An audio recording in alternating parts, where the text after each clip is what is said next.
Hello बच्चों, आज का हमारा जो पार्ट है वो है कारक। कारक का अर्थ क्या है कि जिसका संबंध क्रिया के साथ सीधा होता है उसे क्या कहते हैं? कारक कहते हैं, है ना। किसके साथ आते हैं कारक? तो क्रिया के साथ। अब हम इसकी परिभाषा देखते हैं। तो क्रिया के साथ जिसका सीधा संबंध हो उसे कारक कहते हैं। क्रिया के साथ जिसका सीधा संबंध हो उसे क्या कहते हैं? कारक कहते हैं। संज्ञा और सर्वनाम के रूपों का संबंध, संज्ञा और सर्वनाम के रूपों का संबंध वाक्य के अन्य शब्दों के साथ क्रिया से जाना जाता है।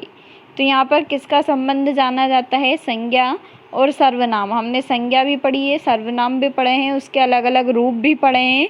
तो उन सभी का संबंध यहाँ किसके साथ जाना जाता है? वाक्य के जो शब्द है उसमें किसके साथ जाना जाता है? तो क्रिया के साथ जाना जाता है। और ये क्या कहलाते हैं? कारक कहलाते हैं। जैसे देखो, पवन पुस्तक पढ़ता है। पवन पुस्तक पढ़ता है ना। ये वाक्य है हमारा। तो इस वाक्य में पवन और पुस्तक में कारक क्या है? में जो है वो क्या है? कारक है ना।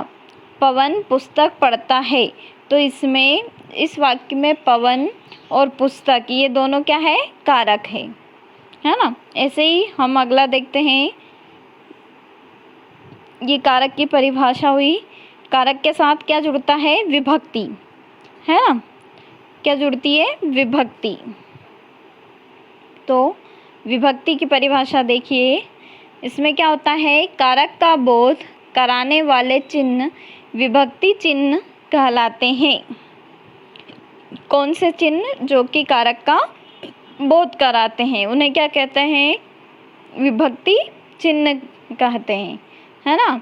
उन चिन्हों को क्या कहते हैं? विभक्ति कहते हैं। अब देखो, इन विभक्ति चिन्ह का लोप भी हो जाता है, यानी कि ये क्या हो जाते हैं? कहीं कहीं छुप भी जाते हैं। लोप होना यानी कि विलुप्त होना या छुप जाना। तो ये विभक्ति चिन्ह कहीं कहीं वाक्य में क्या हो जाते हैं? छुप जाते हैं। अब इसमें हम देखेंगे, देखिए, कारक, विभक्ति और चिन्ह, है ना। तो जैसे पहला है, इसकी जो विभक्ति है वो कहाँ से रहती है? प्रथमा से लेकर सप्तमी तक, है ना। तो इसमें पहला क्या है? कर्ता कारक। कर्ता कारक का जो विभक्ति चिन्ह है वो क्या है? ने। तो इसको कैसे पढ़ेंगे? कर्ता ने, है ना। अगला क्या है हमारा? कर्म कारक। कौन सा कारक है? कर्म कारक। इसकी विभक्ति क्या हुई? द्वितीय विभक्ति। इसमें क्या आता है? चिन्ह को। ऐसे ही करण कारक, इसमें क्या है? ये इसकी विभक्ति कौन सी हुई? तृतीय विभक्ति। इसमें के और द्वारा शब्द, है ना। कौन सा चिन्ह आता है? या तो के आता है या फिर द्वारा। इसके द्वारा इसको क्रिया के साथ जोड़ा जाता है। ऐसे ही संप्रदान कारक, है ना। तो इसकी विभक्ति क्या है? चतुर्थी विभक्ति। इसमें क्या आता है? के और लिए, के लिए, है ना। इसका जो चिन्ह है वो। ऐसे ही अपादान कारक, तो इसकी कौन सी विभक्ति हुई? पंचमी विभक्ति। इसमें क्या जुड़ता है? से जुड़ता है ना। लेकिन ये से किसके लिए है? वाक्य में किसी से अलग होने के लिए। तो अलग होने के लिए क्या जुड़ेगा? अपादान कारक, है ना। ऐसे ही संबंध कारक। अब इसमें क्या होता है? एक का, किसी एक वस्तु का दूसरी वस्तु के साथ संबंध जोड़ा जाता है, तो उसे क्या कहते हैं? संबंध कारक, है ना। तो इसकी जो विभक्ति है वो क्या हुई? सप्तमी विभक्ति। अब इसमें देखो, इसका जो चिन्ह है वो का, की, के, है ना। का, की और के किसके साथ जोड़ा जाता है? तो का, की और के साथ, ठीक है। ऐसे ही हमारा जो अगला है, सप्तमी विभक्ति के लिए अधिकरण कारक। सप्तमी विभक्ति में कौन सा आता है? अधिकरण कारक। इसमें क्या होता है? इसका जो विभक्ति चिन्ह है वो है में और पर। कौन सा? में और पर। अगला जो है संबोधन, तो इसको किससे जोड़ा जाता है, ये केवल संबोधन के लिए होता है और इसको जोड़ा जाता है हे, अरे, ओ, है ना। जैसे हे राम, अरे मोहन, है ना। तो ये किसके लिए जोड़ा जाता है, संबंध के लिए। अब इसमें हम इसकी परिभाषा पढ़ेंगे। जो हमारा पहला है कर्ता कारक, है ना। पहला कौन सा है, कर्ता कारक। तो कर्ता कारक में क्या होता है, कार्य करने वाला कर्ता होता है, यानी कि कर्ता कौन है, जो कि किसी काम को करता है, वो क्या है, कर्ता, यानी कि काम करने वाला। जैसे देखो रमन गीत गाता है, तो गीत कौन गा रहा है, रमन, तो रमन क्या हो गया यहाँ, कर्ता कारक, है ना। अब कर्ता कारक के लिए हमने जो चिन्ह देखा था वो क्या था, ने, है ना। ऐसे ही अगला क्या है हमारा, कर्म कारक। इसमें क्या होता है, कर्म, है ना। तो जिस पर क्रिया का प्रभाव कर्ता के माध्यम से पड़ता है वह कर्म होता है, यानी कि जिस पर प्रभाव पड़ता है किसके द्वारा, कर्ता के द्वारा या उसके माध्यम से, जिस पर प्रभाव पड़ता है वो क्या हुआ, उसका कर्म हुआ, है ना।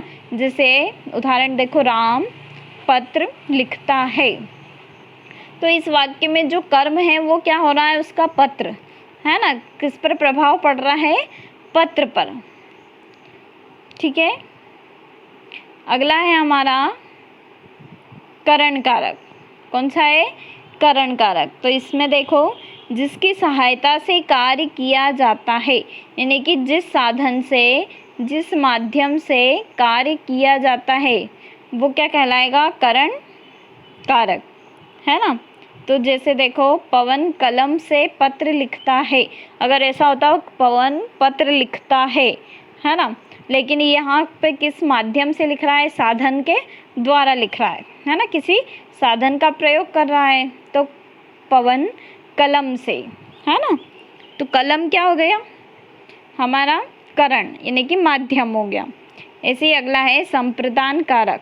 संप्रदान कारक में क्या होता है, इससे क्रिया करने के उद्देश्य का बोध होता है, यानी कि इसमें क्या पता चलता है कि काम करने का क्या उद्देश्य है, यह जो पता चलता है वो क्या है, संप्रदान कारक, है ना। जैसे शीला बच्चों के लिए दूध लाती है, किसके लिए लाती है, तो बच्चों के लिए, है ना। इसमें क्या जुड़ा है, के लिए, ठीक है। तो ये कौन सा हो गया, संप्रदान कारक, के लिए, है ना। इसका क्या विभक्ति चिन्ह, के लिए है। ऐसे ही अपादान कारक में देखो, अपादान, जिससे किसी वस्तु के, अपादान में क्या होता है, से और पर, यानी कि इसमें क्या होता है, अलग होने का पता चलता है ना। जैसे जिससे किसी वस्तु के अलग होने का बोध होता है वहाँ अपादान कारक होता है। कि अपादान कहाँ होगा, जहाँ किसी वस्तु के, एक वस्तु से दूसरी वस्तु के अलग होने का बोध होता है, तो वो क्या हो जाएगा, अपादान कारक। जैसे देखो, पेड़ से बालक गिर पड़ा, तो पेड़ से बालक गिर पड़ा, है ना। इसमें वाक्य में पेड़ से, यानी कि बालक कहाँ से गिरा, पेड़ से, तो अलग किससे हुआ, वो पेड़ से, है ना। ऐसे जैसे पेड़ से पत्ते गिर पड़े, तो पत्ते जो हैं वो किससे अलग हुए हैं, पेड़ से, है ना। अगला है संबंध कारक। इसमें क्या होता है, एक व्यक्ति या वस्तु का दूसरे व्यक्ति या वस्तु से संबंध का बोध कराने पर संबंध कारक होता है। संबंध यानी कि नाम से पता चल रहा है कि दोनों के बीच में कोई संबंध, तो एक व्यक्ति का दूसरे व्यक्ति से या एक वस्तु का दूसरी वस्तु से जो संबंध होता है वो कौन सा कारक कहलाएगा, संबंध, है ना। जैसे देखो, मोहन के दो भाई है, किसके दो भाई है, तो मोहन के, है ना। इसमें जो के है वो किसके लिए संबोधन है, संबंध कारक के लिए, ठीक है। किसके लिए है, संबंध कारक के लिए। ऐसे ही अगला है हमारा अधिकरण। अगला कारक कौन सा है, अधिकरण।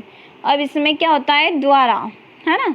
तो जिसके द्वारा संज्ञा के आधार का बोध होता है वहाँ कौन सा कारक होता है? अधिकरण कारक, यानी कि किसी के द्वारा वहाँ पर उसके आधार का, किसी माध्यम का बोध होता है। जैसे देखो, राम विद्यालय में पढ़ता है। राम पढ़ता है लेकिन कहाँ, किस आधार पर? तो विद्यालय में, है ना। तो इसमें विद्यालय क्या हो गया? अधिकरण कारक। विद्यालय में क्या कौन सा कारक हो गया? अधिकरण कारक। अगला है संबोधन कारक। इसमें क्या होता है? किसी को पुकारने अथवा सावधान करने के अर्थ में संबोधन कारक होता है। यानी कि जैसे किसी को हम पुकार रहे हैं या किसी को सावधान कर रहे हैं, तो उसके लिए किसका प्रयोग करेंगे हम? संबोधन का। अरे श्याम तुम गिर पड़ोगे। अब इससे क्या कर रहे हैं? हम उसको सावधान कर रहे हैं कि तुम गिर पड़ोगे, है। ऐसे ही इस वाक्य में क्या हुआ है? अरे क्या है? संबोधन है। किसी को पुकार रहे हैं तो हे राम, ये है क्या है? संबोधन है। ठीक है, तो हमने ये पढ़े हैं कारक, विभक्ति और उसके चिन्ह, है ना। तो अभ्यास के लिए प्रश्न है, कारक किसे कहते हैं? परिभाषा लिखिए। इसमें आपको क्या करना है? कारक की परिभाषा लिखना है ना। किसे कहते हैं उसकी परिभाषा लिखिए। अगला है कारक, विभक्ति एवं चिन्ह की तालिका बनाइए। तो अब इसमें देखो, एक साइड लिखना कारक, विभक्ति और उसके चिन्ह, है ना। तो कारक में कौन सा कारक है उसका नाम लिखना है, फिर विभक्ति प्रथमा से लेकर तो सप्तमी विभक्ति तक, है ना। और उसके बाद उसके चिन्ह लिखने हैं, जैसे कर्ता ने कर्म को करण से संप्रदान के लिए अपादान में पर। तो ये सब क्या हो जाएंगे? इसके कारक, विभक्ति और चिन्ह। इसकी आपको तालिका अपनी नोटबुक में नोट करना है। ठीक है, थैंक यू।